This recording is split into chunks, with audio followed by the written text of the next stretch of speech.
Leon. Hindi mo ako pinaglaban. Sana naman pinaglaban mo ako sa mama mo. Hindi yung pumayag ka agad. Umupo ko sa kama at naramdaman ko ang kanya magkabilang palad na nakahawak sa aking braso. Don't touch me again. Tinanggal ko ang kanyang palad sa aking braso. Bianca, mahal kita. Don't you dare tell those words to me, Leon. Dahil kung mahal mo ko, ipaglalaban mo ko. Kung mahal mo ko, huwag mo kong gawing tanga. At hindi ka papayag na masaktan ako. You didn't choose me, Leon. Ibig sabihin, hindi mo ako mahal. Pinakilig, pinasaya at pinaglaruan mo lang ako. Hanggang doon na lang tayo. Sa oras na ito'y humihikbi na ako.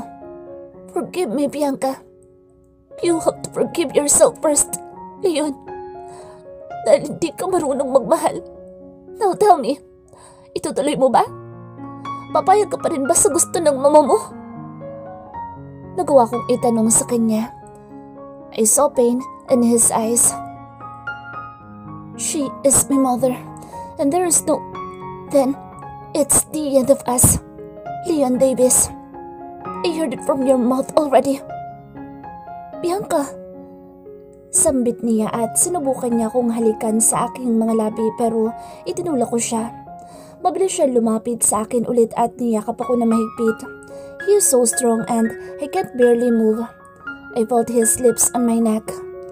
Mabilis ko siyang itinulak at mabilis kong kinuha ang Swiss knife sa aking bag at itinutok sa kanya. Huwag kang lumapit. Papatayin kita.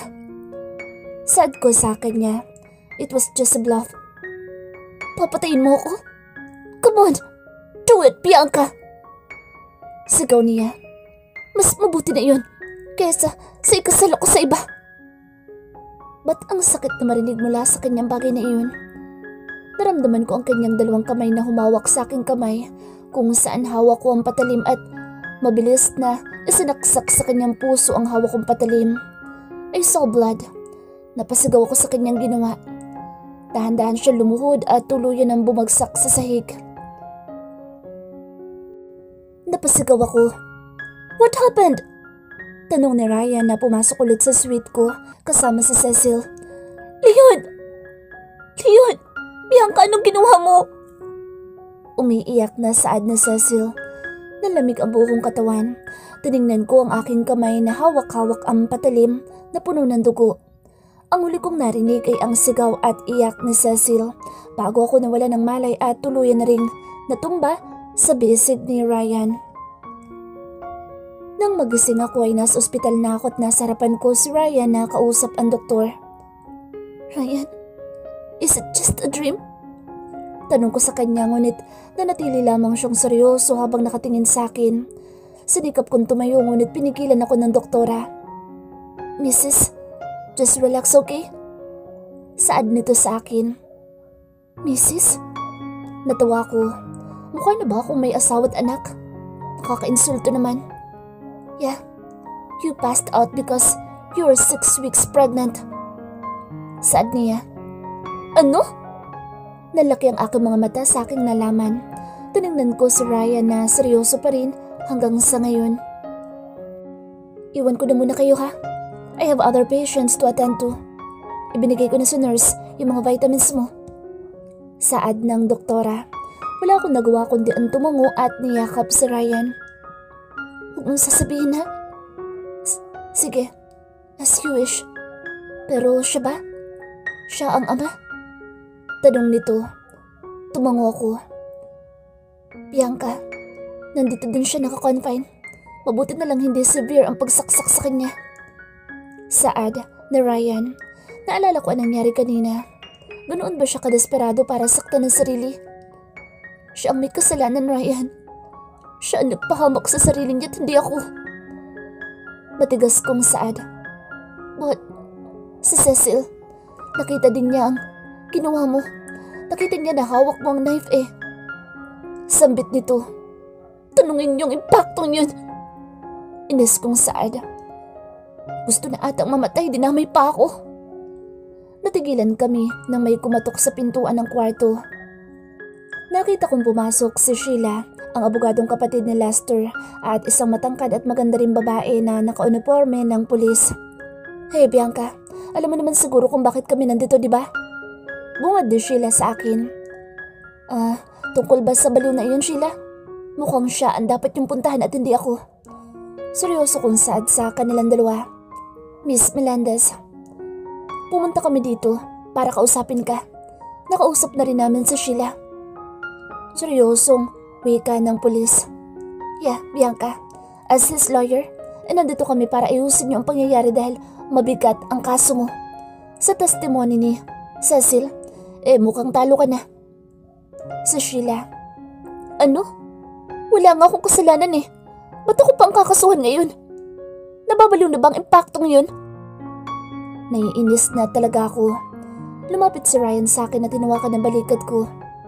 Easy, Bianca. Remember, you were pregnant. Mahina nitong sambit sa tenga ko. Oo, Miss Melendez. Frustrated murder maaari nilang ikaso. Handa ka na ba? Or should I say handa na ba ang pamilya mo kapag malaman nila? Sambit nito. Natigilan ako. Talagang itatakwil ako ni Mommy. Kahit hindi ko naman kasalanan. Pero dahil sa Cecil na iyon, ay mapapahamak ako. Magiging madumi ang record ko at kamumuhian pa ako ng pamilya ko. Isa pa, makapangyarihan ng mga Davis. Ngayon nga ora mismong pinalipad sina Sheila para kausapin lang ako. Leon Davis, napakabilis mo. Bianca, ba't mo naman ginawa iyon kay Mr. Davis? Kawawa naman. Ewan ko kung seryoso o tinutokso lamang ako ni Sheila. Ayun tuloy, kakasuhan ka. Or worst, makukulong ka pa niyan. Listen Sheila, pagkasabi nga sa halimaw na boss mo na hindi ako tanga. Kakasuhan niya ako. Isa siyang assassin. I saw his moves. Tapos sa akin lang, nagpasaksak siya. Come on Sheila, wag ako. Sad ko. Yeah? Pero si Cecil, she is willing to testify. And Leon, hindi naman niya sinabi na siya mismo ang sumaksak sa sarili niya dahil ang murder weapon ay nakita mismo sa kamay mo, Bianca. Salaysay ni Dayan. Sa umpisa pa lang, Bianca, talo ka na. Kaya kung ako sa'yo'y pirmahan mo na ang papeles na ito para absuelto ka na. Inilahad sa akin ni Sheila ang papeles at binasa ko iyon. Contract? Agreement? Tanong ko. Yeah, simple lang naman, Bianca. Kaysa sa idedemanda at makukulong ka. Kumindat pa sa akin si Sheila habang inabot sa akin ang kanyang ballpen. This is insane. Sheila. Sambit ko. Dayan, mukhang ayaw ni Bianca eh. Saad ni Sheila kay Dayan. Kinuha ni Dayan ang kanyang cellphone at may tinawagan. I'm calling the police headquarters. Sila na lang ang bahala sa kaso nyo, Miss Melendez. Saad ni Dayan. Paano yan, Bianca? Ayaw mong pumirma? Di wala na kaming role dito. Aalis na kami. Tumayo si Sheila at isinuot na ang shoulder bag nito at ipinaabot ang dokumentong hawak-hawak ko. Sandali lang. Pipirmahan ko na. Pumirma na ako sa papeles at ibinigay kay Sheila. Well, madali ka naman palang kausap. Sige, babalik na kami sa impactong Davis mo. Saad nito at sanyanyasan sa Dayan. Wala na ang dalawa at naiwan na lamang kaming dalawa ni Ryan sa kwarto. Napakawalang hiya talaga ng tao ngayon. Lalasunin ko siya. Saad ko. Ano palang pinirmahan mo? Ryan, ang lakas mong blackmail ng anmeta niyo ha. Hindi niya ako kakasuhan kapalit na ako ang mag-aalaga sa kanya hanggang sa gubalin siya.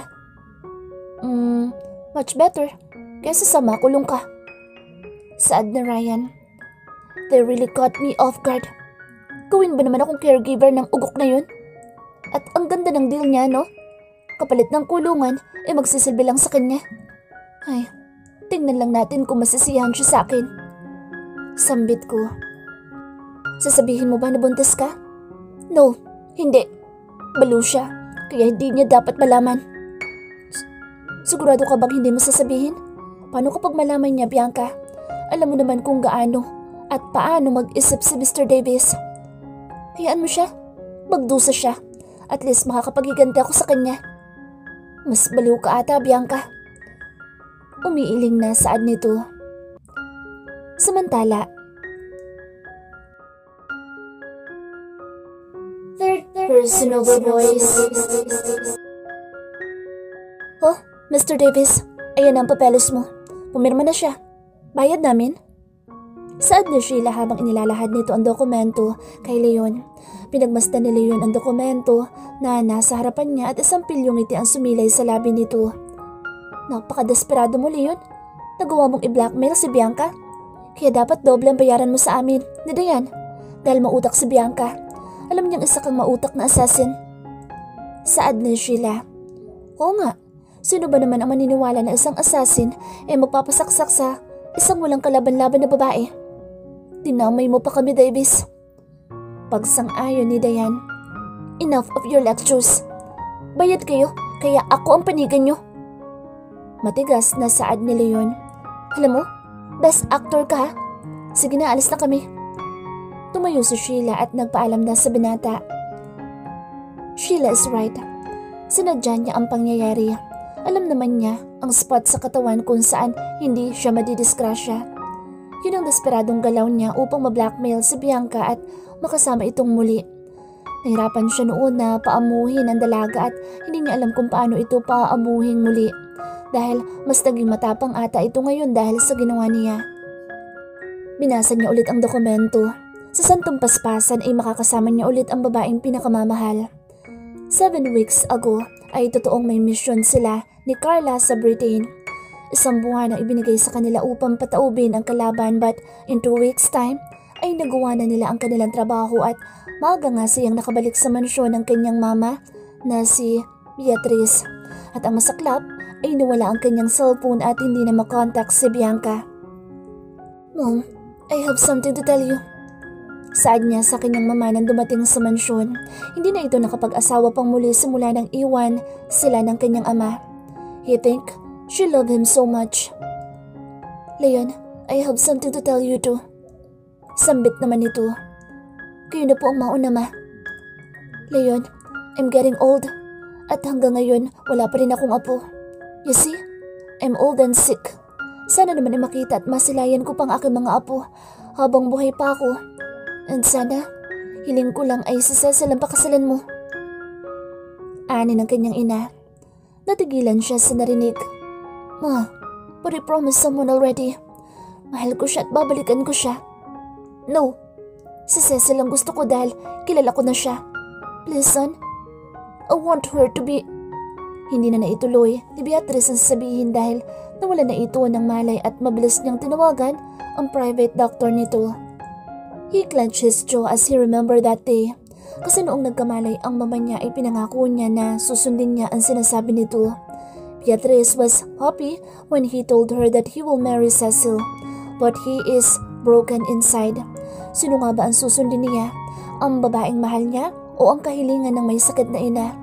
He loves them both at siya ang naiipit sa sitwasyon ngayon. Pakakasalan niya si Cecil. Masaya ang mama niya pero siya, hindi. Kung pipiliin niya si Bianca ay magiging masaya siya ngunit ang mama niya ang masasaktan at maaari itong mapahamak at kakayanin ba ng konsensya niya? Bumalik siya sa Pilipinas dahil gusto niyang makita si Bianca.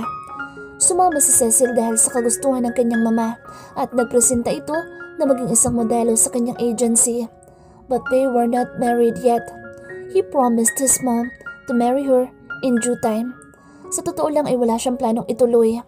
Hanggang sa naniniwala ang mama niya na pakakasalan niya si Cecil ay sapat na muna iyon. Kinuha niya ang singsing sa wallet niya. Yun ang singsing na ibinigay niya kay Bianca. Nalaman niya na pumunta pala ang nobya sa Britain noong ibinigay ng mama niya sa kanya ang singsing na hawak niya ngayon. That day ay wala siya sa mansyon dahil nagpasama si Cecil na pumunta sa isang mall dahil may importante daw itong bibilihin. He noticed that she keeps on flirting him. Hinalikan pa siya nito sa parking lot noong papasok sila sa isang restaurant. Nagulat siya sa ginawa nito at inalayo niya ang sarili sa dalaga. Hindi niya kaya. Noong nakilala naman niya si Bianca ay wala na siyang ikinama na babae. He is a one-woman man now.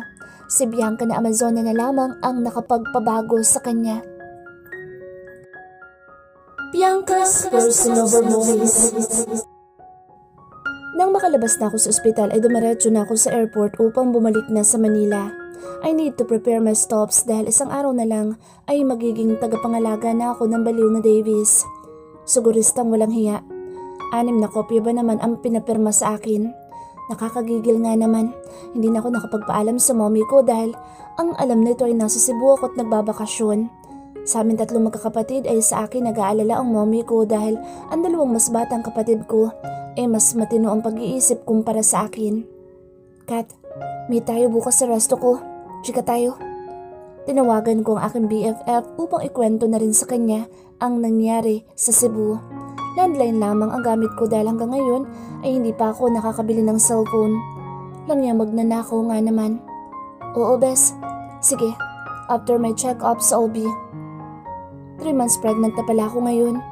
Ngayon ko lang nalaman. Wala naman kasi akong kakaibang nararamdaman. So I thought, delayed lang talaga ako. Saad nito, natigilan ako. Gosh, 6 weeks na ang dinadala ko ngayon but I'm not sure if I'm gaining weight. Wala pa naman ako nararamdamang kakaiba sa katawan ko except na lagi akong inaantok. May ganun pala, bes. Yung hindi mo maramdaman na preggy ka pala tapos malalaman mo na lang kung malaki na ang tiyan mo. Oo, bes. In my case ay ganoon na nangyari sa akin. I think late akong maglihi eh. I'm just starting to crave. Kakaiba ka talaga, bes, no? Sad ko sa kanya. Hindi ko na muna sasabihin kay Kath ang tungkol sa dinadala ko. Maintindihan rin naman niya.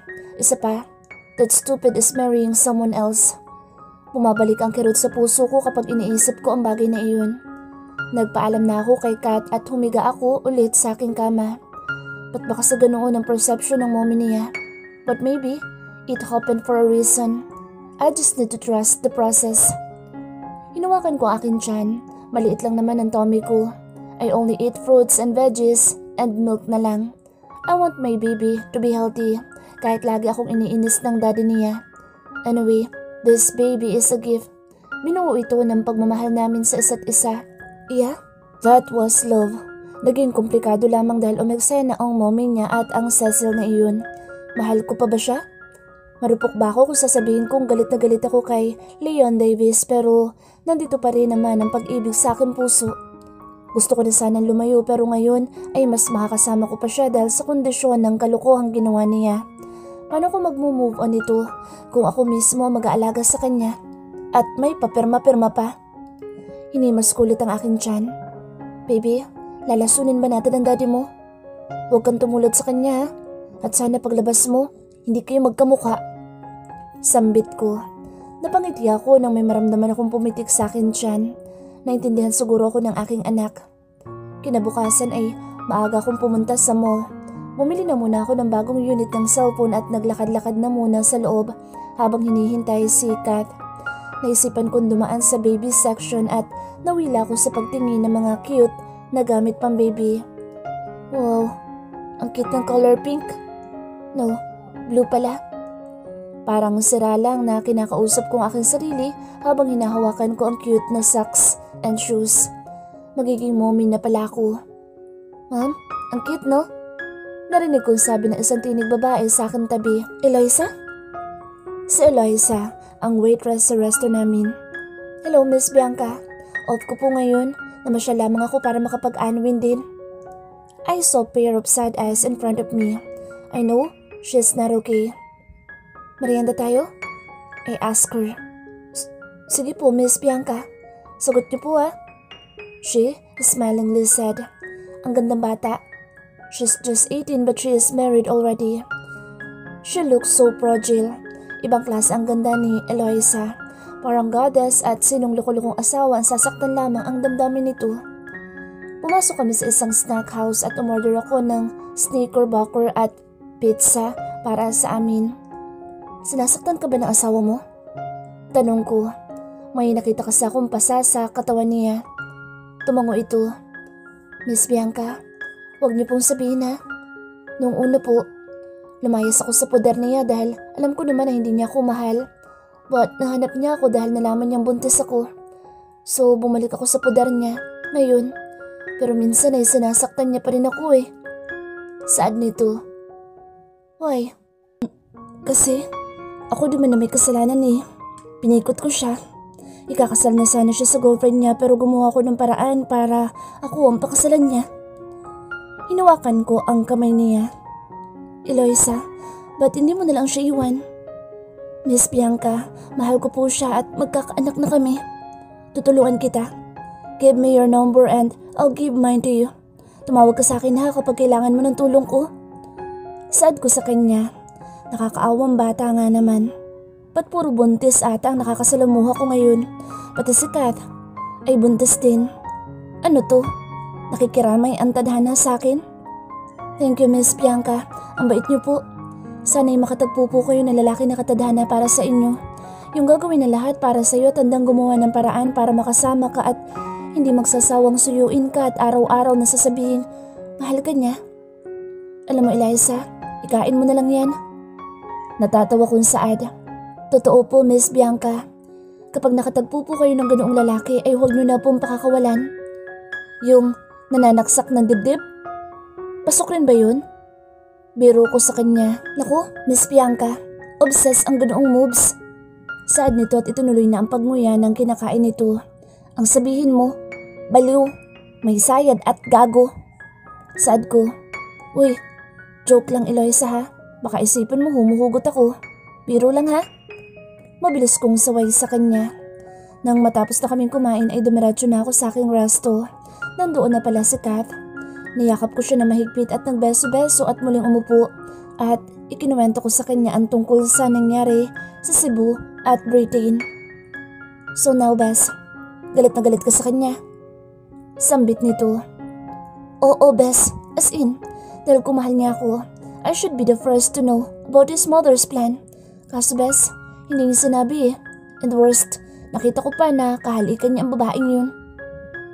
Sige, ikaw bahala. Tingnan lang natin kung hanggang saan ka dadalhin ang galit mo. Siguraduhin mo lang na galit lang talaga nararamdaman mo ha. Wala nang love. Dahil kahit itulak mo pa siya palayo pero mahal mo pa siya, ay ikaw lang mismo masasaktan. Wow, Bes. Award. Pumalakpak ako sa harapan niya. Si Kat ay isa ng responsableng mamamayan ng Pilipinas. Bes naman, seryoso ko. Tingnan mo nangyari sa amin ni Gary. Mas masakit diba? Inilayo ako ni Daddy. Pero hindi ako naging okay dahil kahit na masama ang loob ko sa kanya, ay may love pa rin namang natitira dito. Itinuro nito ang tapat ng dibdib nito. Ay Bes, ibahin mo ako. Kakalbuhin ko muna ang ermitanyong iyon. May kasalanan siya kaya pagbayaran niya.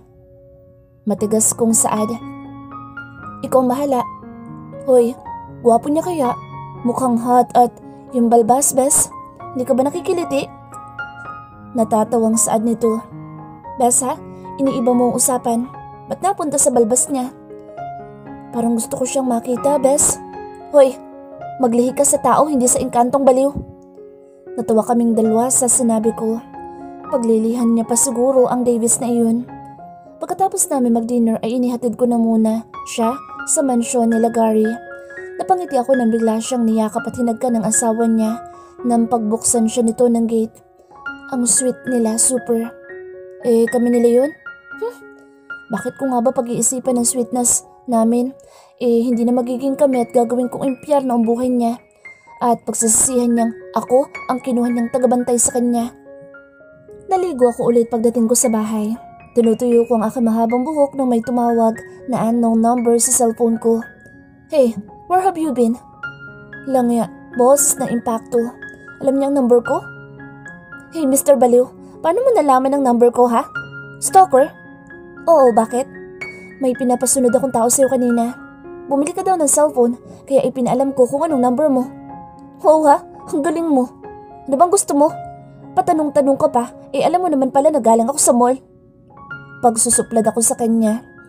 Ipapasundo kita sa condo mo bukas at 7 in the morning, okay? Ang aga naman. You have to cook breakfast for me, Bianca. Saad niya. Yaya Bells? Hoy, umorder ka? Sige, kung ayaw mo magluto, hintayin kita at ikaw ang kakainin ko. Pagbabanta niya. Kahit kailan, ang laswa mo, Davis. I won't give you a ticket to touch me. Subukan mo lang, baka matuluyan ka na. Banta ko rin sa kanya. Sa cellphone pa nga lang ay asot pusa na kami. What more kung sa personal pa? Sino ba ipinagmamalaki mo ha? Yung pussy na si Ryan? Excuse me, Bianca. No one could ride you better than I do. Impacto, sana matuluyan ka na. Buisit. ended ako dahil nakakainis na talaga siya. Si Ryan? Si Cecil nga. Naglalaplapan pa sila. Talagang tinatamad talaga akong gumalaw sa araw na ito. 9:00 na ngunit nakahiga pa rin ako sa aking kama. Parang naubos ng aking enerhiya sa kakatulog magdamag. Langya. Sambit ko dahil napilitan talaga akong bumangon dahil sa aking bagong role sa araw na ito at sa dadaan pa mga oras. Lumabas ako at uminom muna ng gatas at pagkatapos ay pumasok na sa bathroom at naligo. 10:00 ng umaga ako nakarating sa pad niya at nakakunot ang noo nito nang pagbuksan niya ako ng pinto. Ba't late ka na? Seryosong saad nito. Diretso akong pumasok sa loob ng pad niya at inilagay ang aking malaking bag sa sofa. Umupo ako, tinitigan lamang siya habang ang aking kilay ay nakataas. FYI, Mr. Davis, I don't need to explain myself to you, right? Asawa ba kita? Tayo ba? Hindi naman na. Nandito lang naman ako para alagaan ka dahil sa katangahan mo. Kahit na, pumirma ka kaya akin ka. Nakabandage ang dibdib nito at ang kamay ay tila mahirap nitong igalaw. Hindi pa ako naliligo, paliguan mo ako. Tumayo ako't namewang sa kanya. Excuse me, anong kabata para paliguan? Hoy, hindi ako pinalaki ng nanay ko para lang paliguan ng isang unggoy na katulad mo. Ayaw mo? So it means you didn't read our deal. Gusto mo ba kunin ko ang mga papeles na pinirmahan mo? Is it 3, 4, 5, or 6 copies to be exact? Ewan ko sa'yo. Bakit ko sa mga papeles mo? Halika na nga. Parang bata naman eh. Nauna na ako sa pagpasok sa kanyang kwarto at pumwesto sa pintuan ng bathroom at hinihintay siya na makapasok ngunit nakatayo din lamang ito at seryosong nakatingin sa akin. Remove my clothes, Kitty. Utos nito sa akin at nasilayan ko pa ang pilyong ngiti nito sa labi. Namula ang aking magkabilang pisngi sa sinabi niya. Ay, inutil. Inutil? Ang taong inutil ay walang gana sa sex. Ang tao sa harapan mo ngayon ay kaya ka pandalhin sa 10 langit at paungulin ka nang walang break time hanggang bukas. Alam mo, proud na proud ka sa sarili mo ha. Doon mo ibalita yung kabanyakan mo sa Cecil mo. Inis kong saad. Lumapit ako sa kanya at dahan-dahang itinaas ang puting sando niyang suot. Dahil mas matangkad siya ay inutusan ko siyang ibaluktot ang tuhod niya at nang sa ganoong paraan ay nagtamang aming mga mukha at naramdaman ko ang kanyang hininga na konting galaw na lamang ay tatama na sa bibig ko. Aray! Sigaw niya nang itinulak ko siya at ang aking kamay ay tumama sa dibdib niya kung saan nandoon ang sugat niya.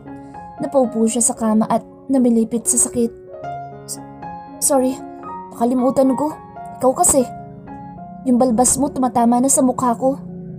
Saad ko. Humiga ito sa kama at nakapikit lamang ang mga mata. Unbuckle my belt and remove my pants.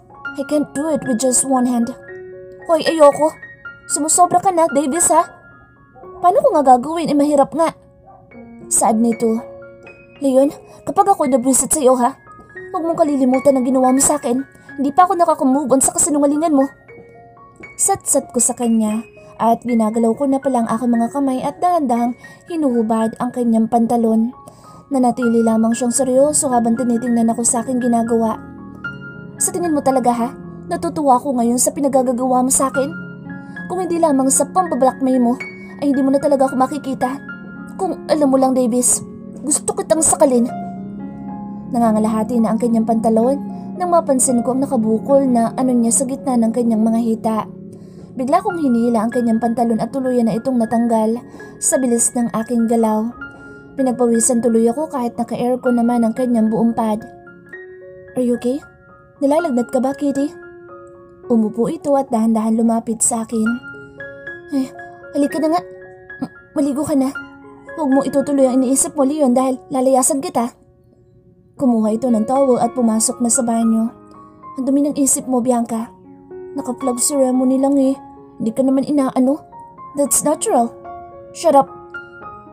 Maligo ka na kayang mag-isa. Mukhang kaya mo naman. Just come and bath me. Tuluyan na kaming pumasok sa bathroom at naka-underwear lamang ito sa aking harapan. Hindi ko alam kung nakatayo pa ba o natutulog na ang kanyang alaga dahil ayoko silipin. He opened the shower at pati ako tuloy ay nabasa. Kumuha ko ng shampoo at nilagay sa buhok niya. He closed his eyes as I massaged his hair. Kumuha din ako ng sabon at sinimula ng sabunin ang kanyang leeg, pababa sa dibdib niya at tumigil sa puso niya. Parang napapasong aking balat sa mainit niyang katawan. I know his body language. Hindi man niya sabihin ay ramdam ko ang kanyang pagnanasa.